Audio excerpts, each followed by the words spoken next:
രോഗസൗഖ്യ പ്രാർത്ഥന. എല്ലാവരും എഴുന്നേറ്റ് നിൽക്കുക. സ്തുതിക്കട്ടെ. Hallelujah, hallelujah, hallelujah, hallelujah, hallelujah. യേശുവേ നന്ദി. Hallelujah, hallelujah, hallelujah, hallelujah, hallelujah, hallelujah, hallelujah. യേശുവേ നന്ദി, യേശുവേ ആരാധന. Hallelujah, hallelujah. കർത്താവിന്റെ സന്നിധിയിലെ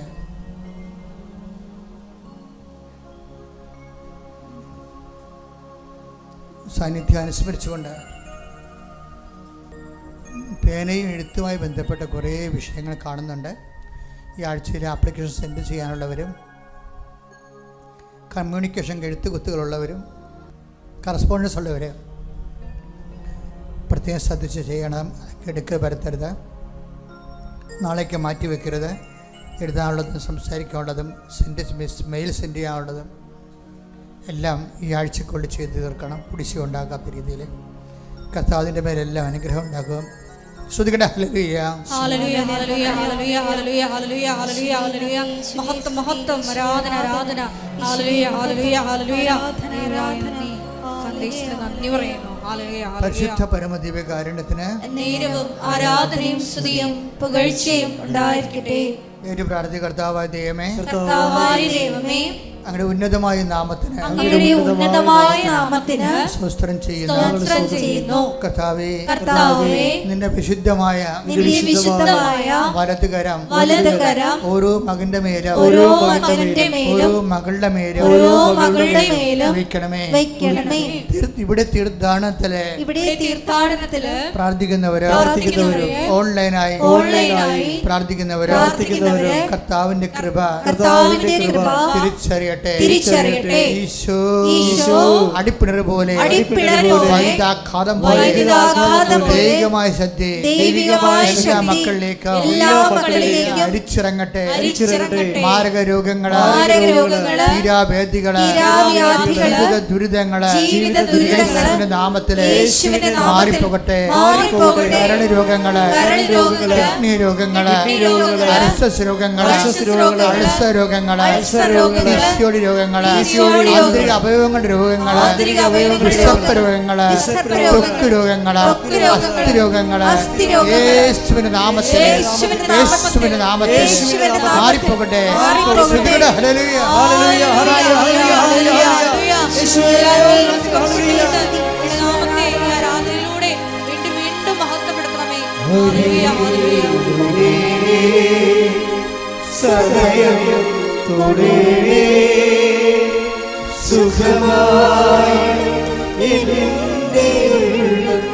ഒരുമിച്ച് എല്ലാവരും അരികിൽ വരണം.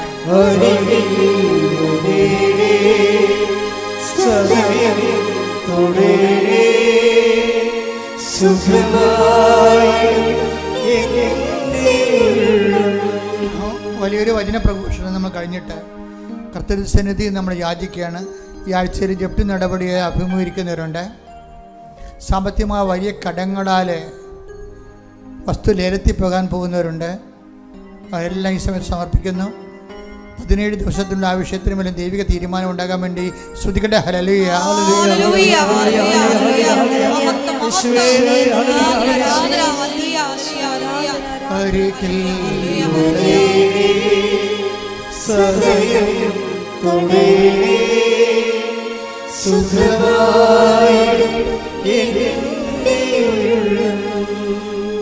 പരിശുദ്ധ പരമ ദിവ്യകാരുണ്യത്തിന് കർത്താവ്. വിവാഹം ഒത്തുവരാത്തവര് സ്ത്രീകളും പുരുഷന്മാരുണ്ട്. വിവാഹം പിരിഞ്ഞു പോകാൻ പോകുന്നവര് ആവശ്യമില്ലാതെ പെട്ടെന്ന് കലഹങ്ങളുണ്ടായി പൈശാചികമായി ഇടപെട്ടുകൊണ്ട് വാശി മത്സരത്തിൻ്റെ പേരിലും പിരിയാൻ പോകുന്നവർ, കുഞ്ഞുങ്ങളെ വഴിയാധാരമാക്കാൻ പോകുന്ന പൈശാചിക തീരുമാനങ്ങളിൽ നിന്ന് അവർ പിന്തിരിയാൻ വേണ്ടി ശ്രദ്ധിക്കട്ടെ. Hallelujah, hallelujah, hallelujah, hallelujah.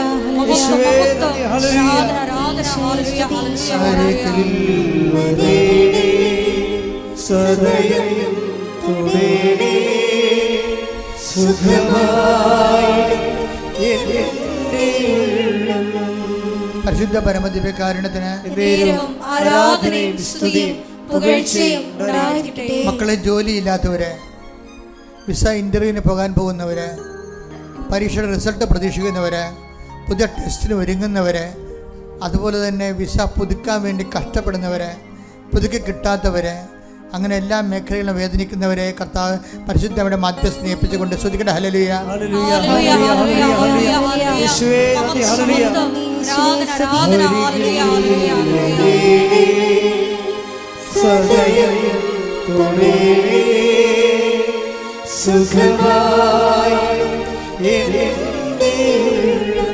പരിശുദ്ധ പരമദിവ്യകാരുണ്യത്തിന് ആരാധനയും സ്തുതിയും പുകഴ്ചയും ഉണ്ടായിരിക്കട്ടെ. വരുമാന മാർഗം മുട്ടിപ്പോയവര്, ജീവിക്കാൻ മാർഗമില്ലാതെ എങ്ങനെ ജീവിക്കുമെന്ന് അറിയാതെ വിഷമിക്കുന്നവര്, താങ്ങാനാവാത്ത, ചിന്തിക്കാനാവാത്ത, ജീവിക്കാൻ പറ്റാത്ത വിധത്തിലുള്ള സാമ്പത്തിക ബാധ്യതയുള്ളവർ, അവരുടെ മേൽ ജീവിതം കർത്താവ് ഇടപെടുന്ന വേണ്ടി ശ്രദ്ധിക്കട്ടെ. ഹല്ലേലൂയ,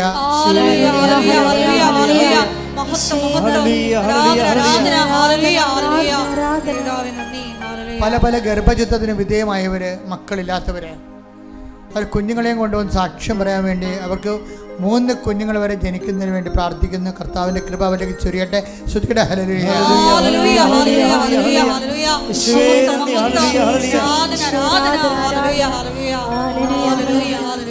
പരിശുദ്ധ പരമദിവ്യകാരുണ്യത്തിന് ആരാധനയും സ്തുതിയും പുകഴ്ചയും ഉണ്ടായിരിക്കട്ടെ. പെൻഡിങ്ങിൽ കിടന്ന വിഷയങ്ങൾ, വസ്തുവാകാം, സ്ഥലമാകാം, ജോലിയാകാം, ചിലപ്പോൾ അന്യാധീനപ്പെട്ടു പോയ സാമ്പത്തികമാകാം, കൈമാറി തിരിച്ചു കിട്ടാൻ പാടില്ലാത്ത അവസ്ഥയ്ക്ക് ആകുന്ന വിഷയമാകാം, നഷ്ടപ്പെട്ട വസ്തുക്കളാകാം, അങ്ങനെയുള്ള മേഖലകളിലെല്ലാം കർത്താവ് സമർപ്പിച്ചുകൊണ്ട് പ്രാർത്ഥിക്കട്ടെ. ശ്രുതിക്കട്ടെ. ഹല്ലേലൂയ, ഹല്ലേലൂയ, ഹല്ലേലൂയ, ഹല്ലേലൂയ,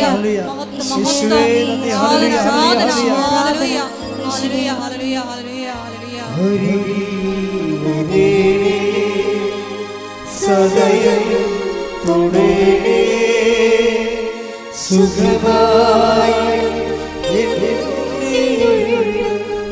എല്ലാവരും മുട്ടി നിൽക്കുക.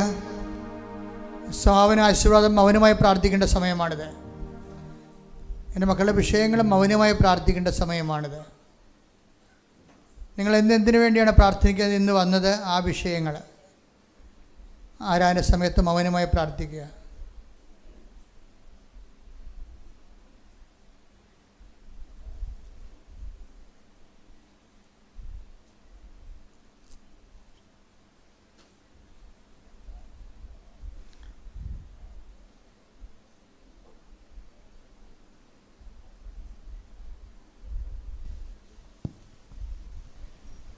സമാപനാശീർവാദം.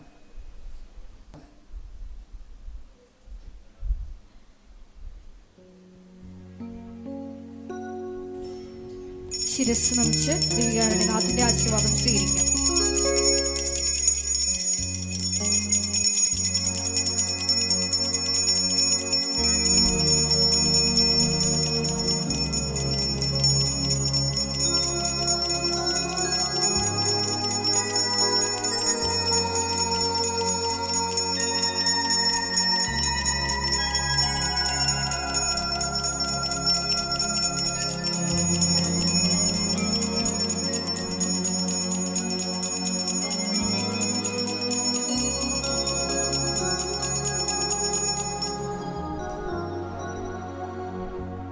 പരിശുദ്ധ ദിവ്യകാരുണ്യമേ, എന്നുമെന്നും അങ്ങേക്ക് ആരാധന. പരിശുദ്ധ ദിവ്യകാരുണ്യമേ, എന്നുമെന്നും അങ്ങേക്ക് ആരാധന. ആമേൻ, ആമേൻ, ആമേൻ, മരിയ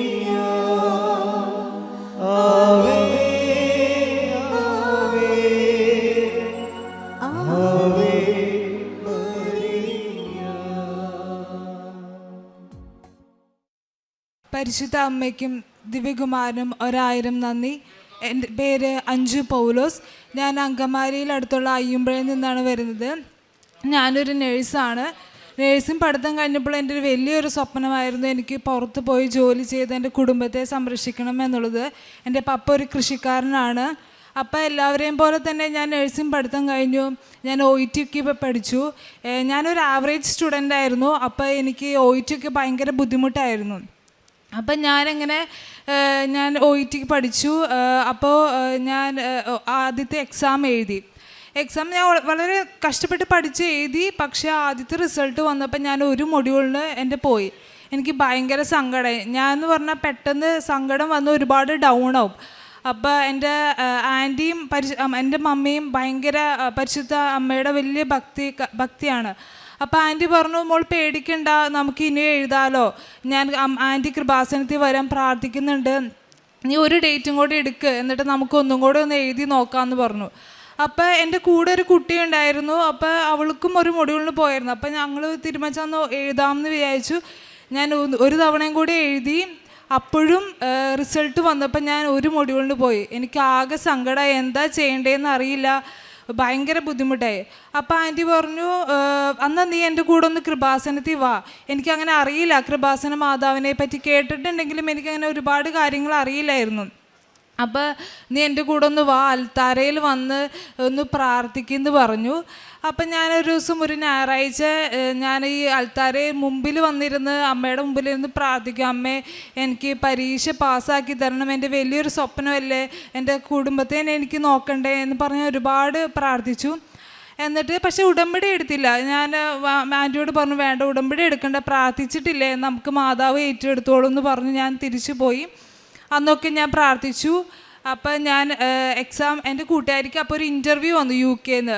അപ്പോൾ അവൾ പറഞ്ഞു, എടി നീ ഒരു തവണ കൂടെ എഴുതുക, അപ്പം നമുക്ക് ഒരുമിച്ച് പോവാം, അവളുടെ ചേച്ചി അവിടെയുണ്ട്. അപ്പോൾ അവൾ പറഞ്ഞു, ആടി ഞാനന്ന് ഒന്നും കൂടെ എഴുതാമെന്ന് പറഞ്ഞു. പക്ഷെ ഉടമ്പടി എടുക്കാതെ ഞാൻ ഒരു തവണയും കൂടെ എഴുതി. അപ്പോഴും സെയിം മൊഡ്യൂളിന് തന്നെ ഞാൻ പിന്നെയും പോയി. ഭയങ്കര സങ്കടമായിപ്പോയി, വളരെയേറെ തകർന്നു പോയി. അപ്പോൾ ആൻറ്റി പറഞ്ഞു, ഇനി ഒന്നും നോക്കണ്ട, നമുക്ക് കൃപാസനത്തിൽ വരാം, വന്ന് ഉടമ്പടി നീ എന്തായാലും എടുക്കണം, ആൻറ്റിയും വരാം, ആൻറ്റി പറഞ്ഞു തരാം, കൂടെ ഇരിക്കാം, മമ്മീനെയും കൂട്ടി. എൻ്റെ മമ്മി ഒരുപാട് വിഷമിക്കണം ഞാൻ കണ്ടിട്ടുണ്ട്. ഞാനാണെങ്കിൽ രാത്രി ഇന്ന് കരച്ചിലൊക്കെ ആയിരുന്നു. ഇവിടെ വന്നു, ഉടമ്പടി എടുത്തു, കാര്യങ്ങളൊക്കെ പറഞ്ഞു തന്നു. ഞാൻ കൃത്യമായി എല്ലാം രാവിലെ 5:30 എണീക്കും, പ്രാർത്ഥിക്കും. എൻ്റെ OETയുടെ ഓരോ മൊഡ്യൂളും ഞാൻ മാതാവിൻ്റെ ബുക്കിൻ്റെ ഉള്ളിൽ വെക്കും. മാതാവിന് ഒരു കത്ത് എഴുതും, മാതാവ് ഈ പ്രാവശ്യം എന്നെ വിജയിപ്പിക്കണം കേട്ടോ, ഇനി ഞാൻ എഴുതില്ല, ഇനി എനിക്ക് പറ്റില്ല എഴുതാൻ, എൻ്റെ പപ്പയുടെ കയ്യിൽ കാശില്ല, ഇനി എന്നെക്കൊണ്ട് പറ്റില്ല, ഞാൻ ഇത് കഴിഞ്ഞ് കിട്ടിയില്ലെങ്കിൽ ഞാൻ ജോലിക്ക് കയറും, ഞാൻ വെറുതെ ഇങ്ങനെ ആയിപ്പോകുമെന്ന് ഞാൻ മാതാവിനോട് പ്രാർത്ഥിച്ചു. എന്നിട്ട് ഞാൻ എക്സാം ഹാളിൽ വന്നു. ഞാൻ ഒറ്റയ്ക്ക്, എൻ്റെ കൂട്ടിന് ആരുമില്ല, ഞാൻ ആകെ തന്നെ വന്ന് പരീക്ഷ എഴുതി. മാതാവിനോട് ചോദിച്ചിട്ട് ഞാനൊരു ഡേറ്റ് എടുത്തിട്ട് ഹാളിൽ ചെന്നപ്പോൾ ആകെ പേടി, വിറയൽ. പക്ഷേ എൻ്റെ കയ്യിൽ മാതാവിൻ്റെ കാശുരൂപം, ഉപ്പ്, അതുപോലെ തന്നെ തൈലവും തന്നിരുന്നു. ഞാൻ വീട്ടിൽ നിന്ന് രാവിലെ തന്നെ പ്രാർത്ഥിച്ച് തൈലം പുരട്ടി. കയ്യിൽ ഞാൻ ഉപ്പ് കേടാൻ പറ്റില്ല, അപ്പം ഞാൻ കയ്യിലൊക്കെ ഇങ്ങനെ ഉപ്പ് വിശ്വാസ പ്രമാണം ചൊല്ലിക്കയറുന്നതിന് മുമ്പ് ആ ഹാളിൻ്റെ അവിടെ ചെറിയ ഉപ്പിട്ട് പ്രാർത്ഥിച്ചു, എന്നെ വിജയിപ്പിക്കണം, എൻ്റെ കൂടെ വരണം, സഞ്ചാരി മാതാവല്ലേ, കൂടെ വരണം എന്ന് പറഞ്ഞ് അമ്മേനെയും കൂട്ടിക്കൊണ്ട് പോയി ഞാൻ പരീക്ഷ എഴുതി. റീഡിങ് എനിക്ക് ഭയങ്കര പാട്, ലിസണിങ് കേൾക്കാൻ പറ്റണില്ല, ഭയങ്കര സങ്കടമായിപ്പോയി. എന്നിട്ട് ഞാനത് എഴുതി. പക്ഷെ സ്പീക്കിംഗ് എനിക്ക് ഭയങ്കര അമ്മ പറഞ്ഞു തരും പോലെ എനിക്ക് തോന്നി. സ്പീക്കിംഗ് എനിക്ക് എളുപ്പമായിരുന്നു. ഞാൻ ഓരോ മൊഡ്യൂൾ കഴിയുമ്പോഴും വിശ്വാസ പ്രമാണവും പ്രത്യക്ഷീകരണ പ്രാർത്ഥനയും ചെല്ലും. അത് കഴിഞ്ഞ് ഞാൻ എഴുതി വന്നു. അപ്പോഴും ബൈബിളൊക്കെ വായിച്ച് ഞാൻ സമർപ്പിച്ച് എന്നെപ്പോലെ ആ ഹാളിലുള്ള എല്ലാ മക്കൾക്കും വേണ്ടി ഞാൻ പ്രാർത്ഥിച്ചിരുന്നു. അതിന് റിസൾട്ട് വന്നപ്പോൾ എൻ്റെ റിസൾട്ട് മാത്രം അവർ പബ്ലിഷ് ചെയ്തില്ല, അത് വിത്ത് ഹോൾഡ് ചെയ്ത് വെച്ചേക്കാം. ആകെ സങ്കടമായി. അമ്മ എനിക്ക് തന്ന സമ്മാനം എന്താണെന്ന് അറിയാൻ പോലും എനിക്ക് പറ്റണില്ലല്ലോ അമ്മയെന്ന് വിചാരിച്ച് ഞാൻ കരഞ്ഞ് പ്രാർത്ഥിച്ചു. എന്താ അമ്മ വിത്ത് ഹോൾഡ് ചെയ്ത്? അപ്പം ഞാൻ അറിയാവുന്നവരോടൊക്കെ ചോദിച്ചു. അപ്പോൾ അവർ പറഞ്ഞു അത് ചിലപ്പോൾ അങ്ങനെ വിത്ത് ഹോൾഡ് ചെയ്യും, ചിലപ്പോൾ തോറ്റുകൊണ്ടായിരിക്കും വിത്ത് ഹോൾഡ് ചെയ്തെന്നൊക്കെ പറഞ്ഞു. ഞാൻ ആകെ ഡൗൺ ആയിപ്പോയി. പക്ഷെ എനിക്കൊരു വിശ്വാസം ഉണ്ടായിരുന്നു, ഞാൻ ഉടമ്പടി എടുത്തല്ല, അങ്ങനെ എന്നെ തോൽപ്പിക്കുമോ എന്നൊരു ചിന്ത എൻ്റെ ഉള്ളിലുണ്ടായിരുന്നു. പിന്നെ കുറച്ച് കുട്ടികളുടെ ഞാനിങ്ങനെ കുറേ ഗ്രൂപ്പിലൊക്കെ ചോദിച്ചപ്പോൾ അവർ 2-3 പേരുടെ അങ്ങനെ വിത്ത് ഹോൾഡ് ചെയ്തിട്ടുണ്ട്. 2-3 ദിവസം കഴിയുമ്പോൾ അവരുടെ റിസൾട്ട് ഒന്നും എൻ്റെയും വന്നിട്ടില്ല. അപ്പോൾ ആകെ സങ്കടമായിപ്പോയി. അത് കഴിഞ്ഞ് ഞാൻ ഡ്യൂട്ടിക്ക് പോയി. ഡ്യൂട്ടിയുടെ ഇടയ്ക്ക് എനിക്കൊരു മെയിൽ വന്നു. എനിക്കത് പെട്ടെന്ന് ഭയങ്കര സന്തോഷമായി. മെയിൽ വന്നു. ഞാൻ മാതാവിൻ്റെ അടുത്ത് ഞാൻ പറഞ്ഞു ഒരു റൂമിൽ പോയി ഞാനൊന്ന് ഇപ്പം വരാമെന്ന് പറഞ്ഞ് അവിടെ ചെന്ന് മുട്ടുകുത്തി കൈവിരിച്ച് കാശുരൂപം സമർപ്പിച്ച് മെയിലിൽ വെച്ച് ഞാൻ മെയിൽ തുറന്നു. അമ്മ എനിക്ക് അയർലൻഡ് സ്കോർ തന്നു. എനിക്ക് ഒരുപാട് സന്തോഷമായി. എൻ്റെ പപ്പയും മമ്മിയുടെ ഒക്കെ സന്തോഷം എനിക്കപ്പോൾ ഭയങ്കര ഒരു ഇതായിരുന്നു. എന്നെ സംബന്ധിച്ചിടത്തോളം ഇതൊരു വലിയൊരു അനുഗ്രഹം. അപ്പോഴാണ് അടുത്തൊരു പ്രശ്നം വന്നത്. റിക്രൂട്ട്മെൻറ്റ് സ്റ്റോപ്പ് ചെയ്തു, ആരെയും എടുക്കണില്ല. അപ്പോഴും എൻ്റെ മൈൻഡിൽ ഞാൻ എൻ്റേതായ രീതിയിൽ അപ്പോൾ എല്ലാം സ്വപ്നങ്ങളും ഉണ്ട്. ഞാൻ മാതാവിനെ പ്രാർത്ഥിച്ചു, എന്താ അമ്മ ഞാൻ എത്ര കഷ്ടപ്പെട്ട് പഠിച്ചിട്ട് റിക്രൂട്ട്മെൻറ്റ് ഇല്ലല്ലോ എന്ന് ഞാൻ ഇങ്ങനെ മാതാവിനോട് ഇടയ്ക്കിടയ്ക്ക് പറയും. അപ്പോൾ പപ്പയുടെ ഒരു കൂട്ടുകാരൻ അയർലൻഡ് കാര്യങ്ങൾ നടത്തുന്നുണ്ട്. അപ്പം ആ ചേട്ടൻ പറഞ്ഞു, നീ വിസ ഏജൻസിയിലൊന്ന് കൊടുത്തു നോക്കുക, അവിടെ പിള്ളേരെ എടുക്കുന്നുണ്ട്, നീ ഒന്ന് കൊടുക്കാൻ പറഞ്ഞു. ഞാൻ പറഞ്ഞു, പപ്പ എന്നോട് പറഞ്ഞപ്പോൾ പപ്പ അയർലൻഡിന് ഇനിയും കാശാവില്ലേ, വേണ്ട പപ്പ ഞാനിപ്പോൾ കുഴപ്പമില്ല, ഞാൻ നാട്ടിൽ വല്ല സൗദിയൊക്കെ പൊക്കോളാന്ന് പറഞ്ഞു. പക്ഷെ പപ്പ സമ്മതിച്ച്, കാശ് നോക്കട്ടെ, നീ പൊക്കോ, എത്ര വേണമെങ്കിലും നമുക്ക് ഉണ്ടാക്കാമല്ലോ എന്ന് പറഞ്ഞു. അങ്ങനെ അവിടെ കൊടുത്തപ്പോഴും ആ വിസ ഏജൻസിക്ക് കാശ് കൊടുക്കണം ആ ദിവസവും ഞാൻ മാതാവിനോട് പ്രാർത്ഥിച്ചു, എൻ്റെ കയ്യിലുള്ളതെല്ലാം നുള്ളി പറിക്കാൻ അമ്മ ഞാൻ തരണേ. ഇനി എൻ്റെ കയ്യിൽ അങ്ങനെ പപ്പനോട് എപ്പോഴും ചോദിക്കാൻ പറ്റില്ല. പപ്പ ഒരു കർഷകനാ, രാപകലില്ലാതെ കഷ്ടപ്പെടുക, എപ്പോഴും ചോദിക്കാൻ പറ്റില്ല. ഒരു വഴി എനിക്കിവിടെ തുറന്നു തരണമെന്ന് ഞാൻ പറഞ്ഞു. അപ്പോൾ അവരോട് ചോദിച്ചപ്പോൾ അവരും ഉറപ്പൊന്നും പറഞ്ഞില്ല. എന്നെ പോലെ തന്നെ എന്തോരം കെട്ടിക്കിടക്കുന്ന കുറേ പിള്ളേരും ഉണ്ട്. അതിൻ്റെ ഇടയിൽ നിന്ന് അമ്മ എന്നെ സെലക്ട് ചെയ്യണേന്ന് ഞാൻ പ്രാർത്ഥിച്ചിരുന്നു. അപ്പോൾ ഒരു ദിവസം എനിക്കൊരു വിളി വന്നു, ഒരു ഇൻ്റർവ്യൂ നടക്കുന്നുണ്ട് അയർലൻഡിലോട്ട്, സ്ക്രീനിങ് ഉണ്ട്, മോള് വരുമോ പേപ്പർ അയക്കുമോ എന്ന് വെച്ചു. അപ്പം ഞാൻ മാതാവിന് നന്ദി പറഞ്ഞുകൊണ്ട് എനിക്ക് അപ്പം ഉണ്ടായ സന്തോഷം എനിക്കറിയില്ല. ഞാൻ എന്നിട്ട് അയച്ചു. അവരെന്നെ സ്ക്രീനിങ് ടെസ്റ്റിലും ഞാൻ മാതാവിൻ്റെ കാശുരൂപം വെച്ചുകൊണ്ട് തന്നെ അറ്റൻഡ് ചെയ്തു. സ്ക്രീനിങ് ടെസ്റ്റിൽ എന്നെ പാസ്സാക്കി തന്നു. അത് കഴിഞ്ഞ് മെയിൻ ഇൻ്റർവ്യൂ ഹോട്ടൽ മെറിറ്റിൽ വെച്ച് എനിക്കറിയില്ല, ഞാൻ ഭയങ്കര ടെൻഷനുള്ള കുട്ടിയായിരുന്നു. അപ്പോൾ അവിടെ ചെന്നപ്പോൾ എല്ലാവരും വെൽ ഡ്രസ്ഡ്, പ്രിപ്പയർ ചെയ്യുന്നു. ഞാനാണെങ്കിൽ അത്ര വെൽ ഡ്രസ്ഡ് ഒന്നും ആയിരുന്നില്ല. ഞാൻ മാതാവിൻ്റെ പ്രത്യക്ഷീകരണ എല്ലാവരും പഠിച്ചുകൊണ്ടിരിക്കുമ്പം ഞാൻ പ്രത്യക്ഷീകരണ ബുക്ക് ഇരുന്ന് വായിച്ചുകൊണ്ടിരിക്കുക. അപ്പം എൻ്റെ അടുത്ത് പറഞ്ഞു, നീ വായിച്ചു നോക്കുക, എന്തെങ്കിലും പഠിക്കുക. അപ്പം നമുക്ക് അവരിങ്ങനെ ക്വസ്റ്റ്യൻസ് ഇറങ്ങി വന്ന പിള്ളേരൊക്കെ ക്വസ്റ്റ്യൻസ് പറഞ്ഞല്ലോ. അപ്പോൾ അതൊക്കെ നമ്മൾ വേണ്ട, എനിക്ക് പ്രത്യക്ഷീകരണ പ്രാർത്ഥന എൻ്റെ അമ്മ എന്നെ രക്ഷിച്ചോളൂ എന്ന് ഞാൻ അവരോട് പറയുമായിരുന്നു. അപ്പോൾ എനിക്ക് രാവിലെ ഇറങ്ങിയ എല്ലാ പിള്ളേരും ഇൻ്റർവ്യൂവിന് ഫെയിലായി എന്ന് പറഞ്ഞ് അവിടെ ഉള്ളൊരു ഷൗട്ട് ചെയ്യാൻ തുടങ്ങി, നിങ്ങൾ എന്താണ് ഒന്ന് നന്നായിട്ട് പ്രിപ്പയർ ചെയ്യാതെയാണോ പറയണേ. അപ്പോൾ ഉച്ച കഴിഞ്ഞ് ആദ്യത്തെ സ്ലോട്ട് എൻ്റെയാണ്. അപ്പോൾ എനിക്ക് ആകെ ടെൻഷനായി. അപ്പോൾ അവർ പറഞ്ഞു, എന്നാൽ അവർ ഫുഡൊക്കെ കഴിച്ച് കഴിഞ്ഞ് വരട്ടെ, അപ്പോഴും അത് കഴിഞ്ഞിട്ട് നീ കയറിക്കോളാൻ പറഞ്ഞു. ഞാൻ ടെൻഷൻ അടിച്ച് പ്രാർത്ഥിച്ച് കയറി. എൻ്റെ കയ്യിൽ കാശുരൂപം വെച്ച് ഞാൻ മാധവനോട് പ്രാർത്ഥിച്ചു, അമ്മ എനിക്ക് ഇൻ്റർവ്യൂ ചെയ്ത് തന്നാൽ മതി, വേറെ ആരും വേണ്ട, എനിക്ക് അവരെ പറയുന്ന ലാംഗ്വേജ് ഒന്നും മനസ്സിലായില്ലെങ്കിലോ അമ്മ എൻ്റെ ഇൻ്റർവ്യൂ ചെയ്താൽ മതി എന്ന് പറഞ്ഞു. എൻ്റെ ചില ആൻസറുകളൊന്നും അവർക്ക് ഇഷ്ടപ്പെട്ടില്ല. ഞാൻ ഇപ്പോഴും ഓർക്കുന്നുണ്ട്, ഒരു മാഡം എൻ്റെ ആൻസർ കേട്ടിട്ട് തിരിഞ്ഞിരുന്നു, ആ കസേരയും കൊണ്ട് തിരിഞ്ഞിരുന്നു. അപ്പോൾ എനിക്ക് എൻ്റെ ദൈവമേ എന്താ. പക്ഷെ ഞാൻ അവിടെ കാശുരൂപം എൻ്റെ കയ്യിലൊരു ഇച്ചിരി ഉപ്പും ഞാൻ അവിടെ വിതറിയിട്ട് പോയി. വീട്ടിൽ വന്നിരുന്ന് പ്രാർത്ഥിച്ചു. എൻ്റെ കുടുംബം എനിക്ക് വേണ്ടി പ്രാർത്ഥിച്ചു. അപ്പോൾ 2 ദിവസം കഴിഞ്ഞൊരു മെയിൽ വന്നു, ഞാൻ പാസ്സായി, എനിക്ക് ഇൻ്റർവ്യൂ കിട്ടി. അത് എനിക്ക് എക്സാം ഫീസ് പോലും അടയ്ക്കേണ്ട വന്നില്ല, അതെല്ലാം അവർ തന്നെ എടുക്കണേ. പിന്നെ അതിനു വേണ്ടി ഞാൻ മാതാവിനോട് 1000 നന്ദി പറഞ്ഞു. അത് കഴിഞ്ഞു. ഓക്കെ, ഞാനായിട്ട് ഡ്യൂട്ടിക്ക് കയറി. പിന്നെ എല്ലാം നോർമലായിട്ട് തന്നെ പോയി. പിന്നെ എനിക്കൊരു പോകേണ്ട സമയമായപ്പോൾ DL പുതുക്കാൻ വേണ്ടി പറഞ്ഞു. ഞാൻ DLന് വെച്ചപ്പോൾ എനിക്ക് 2 പ്രാവശ്യം റിജക്ഷൻ വന്നു ഒരു പേപ്പറിൻ്റെ കാര്യത്തിന്. അപ്പോൾ അവർ പറഞ്ഞു, നമുക്ക് പോകാനുള്ള പ്രോസസ്സിങ് തുടങ്ങും, എത്രയും പെട്ടെന്ന് DL വെക്കാൻ പറഞ്ഞു. അപ്പോൾ ഞാൻ മാതാവിനോട് പറഞ്ഞു, ഇത്ര വരെ എത്തിയില്ല, ഇനി എന്നെ സഹായിക്കണം, മാതാവ് കൈവിടരുത്, എനിക്ക് വേറെ വഴിയില്ല എന്ന് ഞാൻ പറഞ്ഞു. അപ്പോൾ 3ാമത് വെച്ചപ്പോൾ അമ്മ എനിക്കത് അക്സെപ്റ്റ് ചെയ്ത് തന്നു. ഞാൻ വിസയ്ക്ക് വെച്ചു. ഇവിടെ വന്ന് പ്രാർത്ഥിച്ചിട്ട് ഞാൻ അമ്മയോട് പറഞ്ഞു, ഞാൻ വെക്കുക കേട്ടോ, അമ്മ തന്ന സമ്മാനമാണ്, ഞാൻ വെക്കുകയെന്ന് പറഞ്ഞു അമ്മയോട് വിസയ്ക്ക് വെച്ചു. അതെന്നെ ലാസ്റ്റ് 2-3 ദിവസമായപ്പോൾ പിന്നെ എനിക്കൊരു മെയിൽ വന്നു, എൻ്റെ എക്സാം ഡേറ്റ് എനിക്ക് എടുക്കാൻ പറ്റണില്ല എന്ന്. ഞാൻ ആകെ തകർന്നു പോയി. എല്ലാം ചെയ്തു, അവസാന നിമിഷം എന്നെ പരീക്ഷിക്കരുതെന്ന് ഞാൻ പറഞ്ഞു. അപ്പോൾ ഞാൻ മാതാവിനോട് വിളിച്ച് പ്രാർത്ഥിച്ചു. എന്നിട്ട് ഒന്നും കൂടെ എൻ്റെ DL ഞാൻ അവർക്ക് അയച്ചു കൊടുത്തപ്പോൾ അവർ പറഞ്ഞു, ഓക്കെ എക്സാം ഡേറ്റ് എടുത്തോളാൻ പറഞ്ഞു.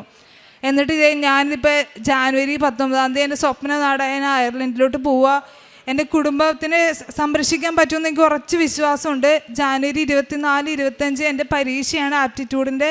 അമ്മ എന്നെ കൈവിടില്ല എന്ന് തന്നെ എനിക്ക് ഉറപ്പുണ്ട്. അത് എത്ര ബുദ്ധിമുട്ടുള്ള പരീക്ഷയായാലും അമ്മ എന്നെ വിജയിപ്പിക്കും. ഞാൻ കാരുണ്യ പ്രവൃത്തി എന്ന് പറഞ്ഞാൽ ഞാനൊരു നേഴ്സാണ്. അപ്പം ഹോസ്പിറ്റലുകളിൽ രോഗികൾക്ക്, അതായത് ഞാൻ ലിവർ ട്രാൻസ്പ്ലാന്റിൻ്റെ വാർഡിലാണ് നിന്നിരുന്നത്. അപ്പോൾ സർജറിക്ക് പോകും മുമ്പ് രോഗികളുടെ ആ ഒരു വേദന, അതായത് എത്രത്തോളം സക്സസ് ആവും എന്നുള്ള അവരുടെ നിരാശയും കുടുംബത്തിൻ്റെ നിരാശ മുഴുവൻ ഞാൻ കാണാറുണ്ട്. അപ്പം ഞാൻ അമ്മയോട് പറയും, അമ്മ ഒന്ന് കൂടെ പോകണം, ആ കുടുംബത്തെ അമ്മ രക്ഷിക്കണം എന്ന് ഞാൻ അമ്മയോട് പറയാറുണ്ട്. അങ്ങനെ രോഗികൾക്ക് വേണ്ടി ഞാൻ പ്രാർത്ഥിക്കാറുണ്ട്. അതുപോലെ തന്നെ വീടിൻ്റെ അടുത്തുള്ള രോഗികളെ സന്ദർശിക്കും. ഇപ്പോൾ ഒരു ആംബുലൻസ് പോയാൽ പോലും ഞാൻ പറയും, സഞ്ചാരി മാതാവേ അമ്മ ഒന്ന് കൂടെ പോകണം കേട്ടോ, ചിലപ്പോൾ ആ കുടുംബത്തിൻ്റെ പ്രതീക്ഷയായിരിക്കും ആ വണ്ടിയിലുള്ളത്, അമ്മ കൂടെ പോകണമെന്ന് ഞാൻ പ്രാർത്ഥിക്കാറുണ്ട്. അതുപോലെ തന്നെ എൻ്റെ കൂട്ടുകാർ, എനിക്കറിയാം എൻ്റെ പ്രായത്തിലുള്ള എല്ലാവരും പുറത്തോട്ട് പോകാൻ പറ്റാതെ കഷ്ടപ്പെടുക. അപ്പം ഞാൻ എൻ്റെ കൂട്ടുകാരോട് പറയും, ഞാനിങ്ങനെ കൃപാസനത്തിൽ വന്നിടി, എനിക്ക് അങ്ങനെ അനുഗ്രഹം തന്നതാ, നീ ഒന്ന് പോയി പ്രാർത്ഥിക്കുന്നു പറഞ്ഞു. ഒരു ഹിന്ദുവായ എൻ്റെ ഒരു കൂട്ടുകാരി ഐശ്വര്യ എന്ന് പറഞ്ഞവൾ ഹിന്ദുവാണ്. അവൾ ഞാനിങ്ങനെ എടുത്തിട്ടാടി എനിക്ക് ഒഴിച്ച് കിട്ടിയത്, എനിക്ക് ഇൻ്റർവ്യൂ കിട്ടിയെന്ന് പറഞ്ഞപ്പോൾ അവളും ഇവിടെ വന്ന് ഉടമ്പടി എടുത്ത് പ്രാർത്ഥിച്ചു. അതൊക്കെ എന്നെ സംബന്ധിച്ചോളം വലിയൊരു കാര്യം തന്നെയാണ്. ഞാൻ രോഗികൾക്ക് വേണ്ടി പ്രാർത്ഥിക്കും. അതുപോലെ തന്നെ കുടുംബത്തിൽ എൻ്റെ എവിടെ ഞാൻ പോയിട്ടുണ്ടെങ്കിലും ഈ കാശുരൂപം കൊന്തയില്ലാതെ ഞാൻ പോവാറില്ല. അമ്മയോട് പറഞ്ഞിട്ടാണ് പോണത്, പേടി മാറ്റിത്തരണം, എൻ്റെ കൂടെ അമ്മയുള്ളൂ, എൻ്റെ കുടുംബത്തെ രക്ഷിക്കണം, അവിടെ ചെന്നിട്ട് ഒരു നല്ല കാലാവസ്ഥ തരുമെന്ന് ഞാൻ വിശ്വസിക്കുന്നുണ്ട്.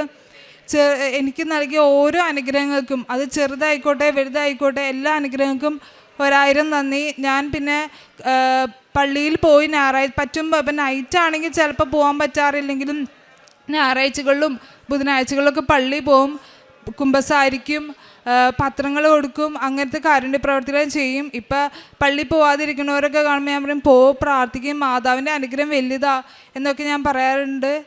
ഈശോയും പരിശുദ്ധ അമ്മയും തന്ന ഓരോ അനുഗ്രഹങ്ങൾക്ക് 1000 നന്ദി. ദൈവനാമത്തിന് മഹത്വം ഉണ്ടാകട്ടെ. എൻ്റെ പേര് ജിസ്ന പയസ്. ഞാൻ മൈസൂരിൽ നിന്ന് വരുന്നു. ഞാൻ ഉടമ്പടി എടുത്തത് 2023 ഡിസംബറിലാണ്.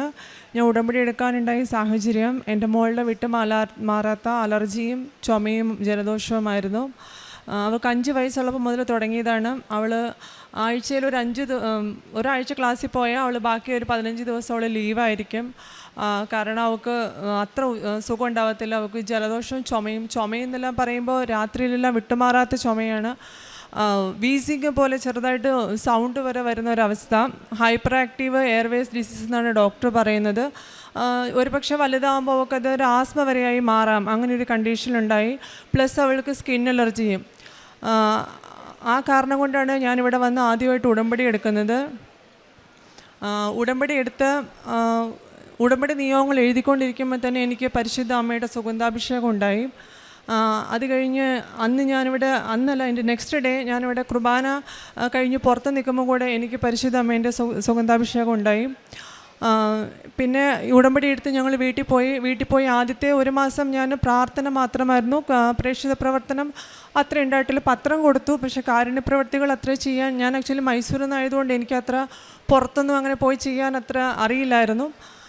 പിന്നീട് ഞാൻ ഫുഡെല്ലാം ആയിട്ട് പുറത്ത് പോയിട്ട് എനിക്കറിയാവുന്ന പോലെ ഞാൻ ചെയ്യാൻ തുടങ്ങി. അപ്പം തന്നെ പെട്ടെന്ന് തന്നെ എന്തായെന്ന് പറയുമ്പോൾ എൻ്റെ മോൾക്ക് ഒരുപാട് ഇമ്പ്രൂവ്മെൻ്റ് ആവാൻ തുടങ്ങി. പിന്നെ അവൾക്ക് സ്കിൻ അലർജി ഉണ്ടായി. ഒരു ടാബ്ലറ്റ് കഴിച്ചുകൊണ്ടുണ്ടായി അവൾ, മോണ്ടേർ എൽ സി എന്ന് പറഞ്ഞുകൊണ്ട്. ആ ടാബ്ലറ്റ് എല്ലാ ദിവസവും അവൾ കഴിക്കണമായിരുന്നു. കാലിനും തുടയിലും ഭയങ്കരമായിട്ട് ചൊറിയുമായിരുന്നു. അപ്പോൾ വിശുദ്ധ തൈലം ഉപയോഗിച്ച് ഞാൻ പ്രാർത്ഥിക്കുമായിരുന്നു. പക്ഷേ അത് കറക്റ്റായിട്ട് എനിക്കത് യൂസ് ചെയ്യാൻ പറ്റുന്നുണ്ടായിട്ടില്ല. എന്ന് പറയുമ്പോൾ അത് യൂസ് ചെയ്തിട്ട് എനിക്ക് അതിൻ്റെ ഫലം കിട്ടുന്നില്ല. ഞാൻ അച്ഛൻ്റെ ഉടമ്പടി ധ്യാനം കേൾക്കുമ്പോൾ അച്ഛൻ പറയും, വിശ്വാസം, പ്രത്യാശ, സ്നേഹം ഇത് ഉപയോഗിച്ച് വേണം നമ്മളത് ഉടമ്പടി തൈലം നമ്മൾ ഉപയോഗിക്കാനെന്ന്. പക്ഷേ എനിക്കത് ചെയ്യാൻ പറ്റുന്നുണ്ടായിട്ടില്ല. ഞാനപ്പോൾ മാതാവിനോട് കരഞ്ഞ് പ്രാർത്ഥിക്കുമായിരുന്നു.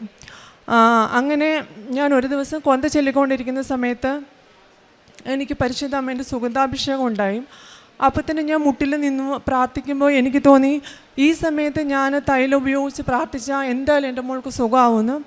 ആ സമയത്ത് തന്നെ ഞാൻ പെട്ടെന്ന് ഉറങ്ങുമായിരുന്നു. ഞാൻ തൈലം കൊണ്ടുപോയിട്ട് മോളുടെ കാലിലും തുടയിലും എല്ലാം വിശുദ്ധ കുരിശ് വരച്ച് ഞാൻ പ്രാർത്ഥിച്ചു. പിന്നീട് നെക്സ്റ്റ് ഡേ നോക്കുമ്പോൾ അവൾക്ക് ചൊറിച്ചിലില്ല. അത് കഴിഞ്ഞ് നോക്കുമ്പോൾ ഇല്ല. പിന്നെ ഞാൻ ടാബ്ലറ്റ് സ്റ്റോപ്പ് ചെയ്തു, ഒരു കുഴപ്പമില്ല. അങ്ങനെ കുറച്ച് ദിവസങ്ങൾ കഴിഞ്ഞപ്പോൾ പ്രേക്ഷിത പ്രവർത്തനവും ഞാൻ നന്നായി ചെയ്യാൻ തുടങ്ങി, കാരുണ്യ പ്രവർത്തികൾ നന്നായി ചെയ്യാൻ തുടങ്ങി. എൻ്റെ മോൾക്ക് കംപ്ലീറ്റായിട്ട് സുഖമായി. ഇപ്പോൾ ഇവൾക്ക് 9 വയസ്സായി.